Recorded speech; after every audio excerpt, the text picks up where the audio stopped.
So class आगे बढ़ते हैं हम लोग। कल यहाँ हम लोग पोजीशन एंड डिस्प्लेसमेंट वेक्टर तक देख चुके हैं।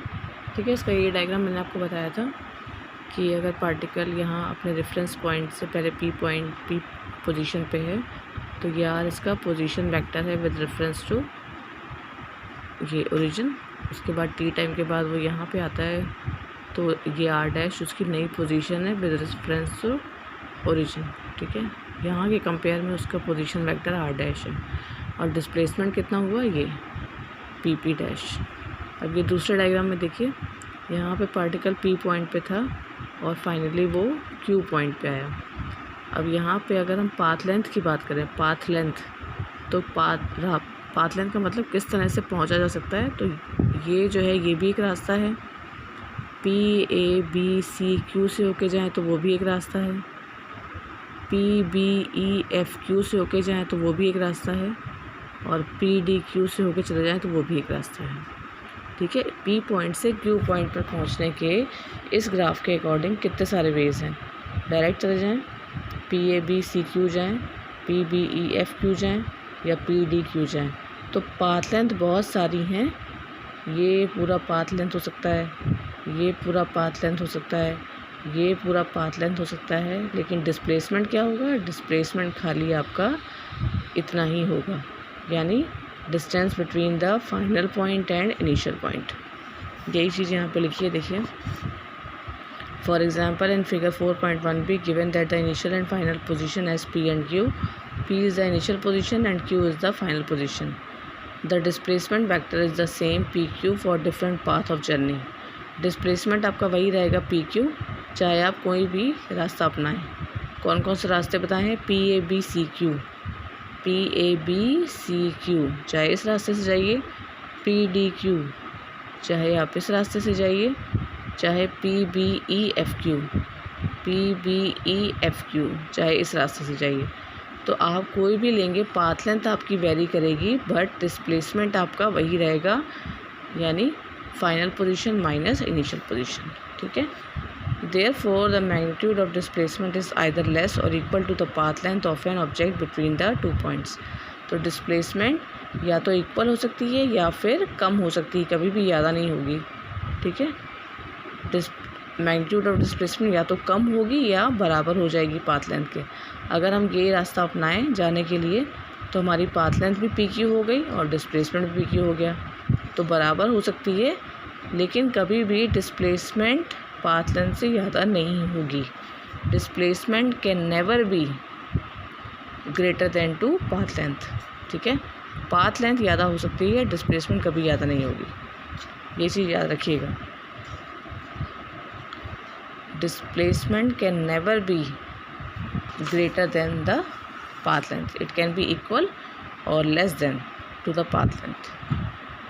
Now next heading is equality of vector. Two vectors a and b are said to be equal if and only if they have the same magnitude and the same direction. दो vectors a and b तभी equal कहे जाएंगे जब उनका magnitude भी same होगा और उनकी डायरेक्शन भी सेम होगी। वेक्टर का मतलब क्या? वेक्टर्स कौन होते हैं? जिनकी मैग्नीट्यूड और डायरेक्शन हो। तो जब दोनों चीज़ें इक्वल हो जाएंगी दो वेक्टर्स की, तो वो दो वेक्टर आपस में क्या कहलाएंगे? Equal. Figure 4.2 A shows two equal vectors A and B. We can easily check their equality. Shift B parallel to itself until its tail Q coincide with that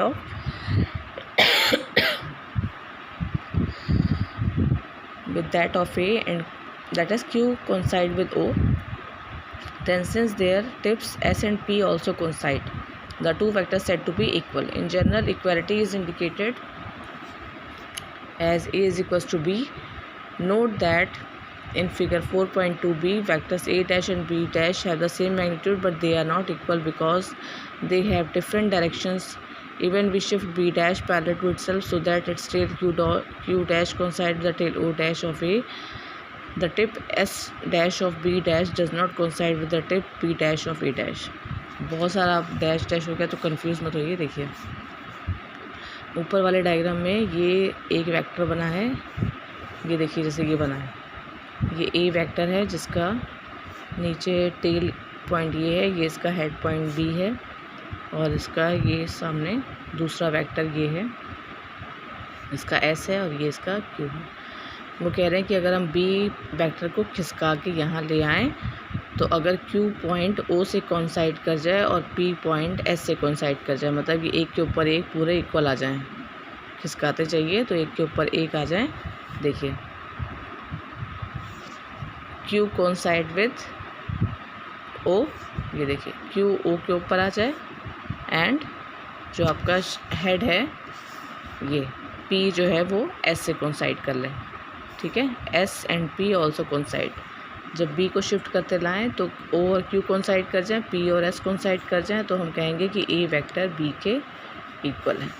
जबकि इस दूसरे डायग्राम में देखिए कि अगर हम इसको इधर खिसकाते लाएंगे तो ये O डैश Q डैश तो मिलेंगे, लेकिन S तो नहीं मिलेगा ना, क्योंकि ये टेढ़ा है, ये बिल्कुल सीधा सेम डायरेक्शन में नहीं है, टेढ़ा है। यानी इनका मैग्नीट्यूड साइज़ तो बराबर है लेकिन डायरेक्शन सेम नहीं है। ठीक है, इसलिए ये दो वेक्टर्स इक्वल नहीं हैं, जबकि ये दोनों वेक्टर्स इनका साइज़ भी सेम है, मैग्नीट्यूड भी सेम है और इनकी डायरेक्शन भी बिल्कुल एक जैसी है, तो ये इक्वल कहलाएंगे। जबकि ये दो वेक्टर्स इक्वल नहीं हैं।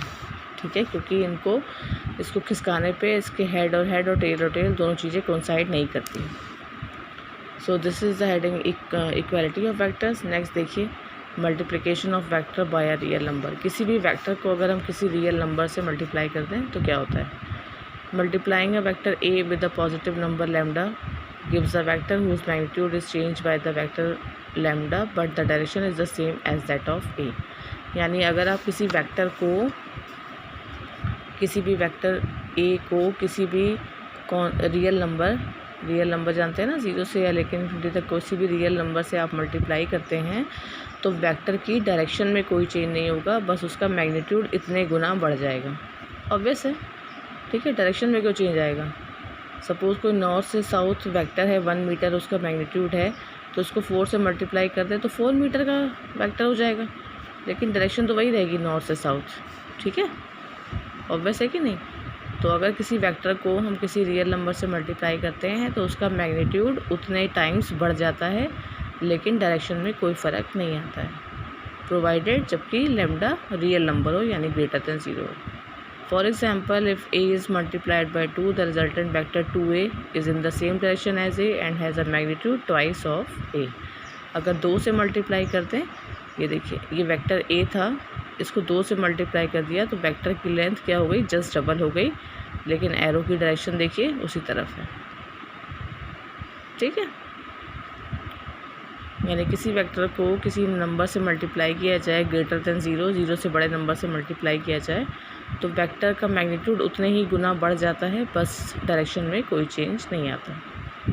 After that multiplying a vector a by a negative number gives a vector lambda a whose direction is opposite. अब यहीं अगर हम नेगेटिव नंबर से कर दें, ठीक है, माइनस नंबर से कर दें तो क्या होगा कि मैग्नीट्यूड तो उतने गुना बढ़ेगा ही, साथ ही साथ डायरेक्शन भी पलट जाएगी।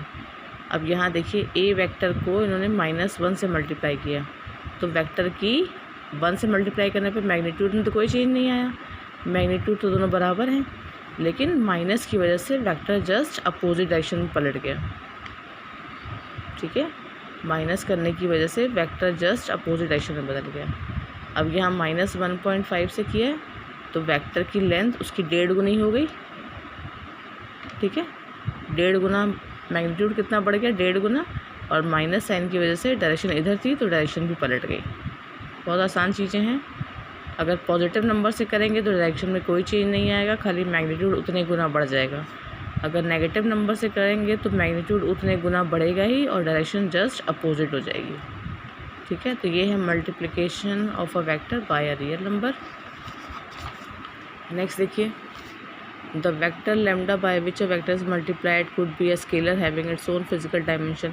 अब ये बात है कि लैम्डा एक स्केलर क्वांटिटी यानी प्योर नंबर होना चाहिए जिसकी खुद की कोई डायरेक्शन ना हो। खुद की अगर डायरेक्शन होगी तो वो एक ही डायरेक्शन को अफेक्ट करेगा। ये केस जो हम बात कर रहे हैं उसमें ए लैम्डा जो है वो रियल नंबर होना चाहिए विदाउट एनी डायरेक्शन।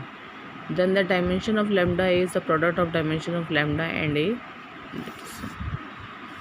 ठीक है, डायमेंशन में कोई चेंज नहीं आएगा।